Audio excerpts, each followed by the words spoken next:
అదేంటో కొంతమంది విశ్వాసులు దయ్యానికి భయపడతారు, బల్లికి భయపడతారు, ఎదురొత్తే పిల్లికి భయపడతారు, తుమ్మితే భయపడతారు. పాస్టర్ గారంటే భయం ఉండదు. దేవునికి స్తోత్రం. దేవుడని అసలు ఉండదు. ఇంకా ఆయన లేపు నాదే ఉంది దిక్కు. దేవుడు అంటే భయం ఉండదు, పాస్టర్ గారు అంటే గౌరవం ఉండదు. కానీ కుక్కకి, నక్కకి, పిల్లికి, దెయ్యానికి, నీడకే, అన్నిటికీ, సింహానికి జూలు ఉంటుంది. జూలు ఎక్కడ ఇదిలించవచ్చు. సింహం గర్జించే ముందు, దాడి చేసే ముందు జూలు విదిలించిద్ది. జూలు ఎక్కడైనా విదిలించవచ్చు, కానీ ట్రైనర్ ముందు విదిలించకూడదు. అర్థమైందా? సింహం ట్రైనింగ్ ఇచ్చేవాడు ఉంటాడా, ఆడి ముందు ఇదిలితే ఏమైద్ది, ఆడికి తెలుసు ఏడదంతే పడు రాలుతాయి.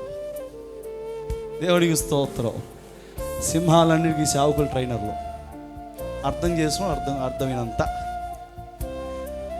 అంత భయపడి రంగా ధైర్యం చూపించేస్తూ ఉంటారు. నేను సేవకుడు భయపడమంటలా, గౌరవం. దేవుడు అంటే సత్యాంత భయం ఉండాలా, దేవుడికి భయపడాలా.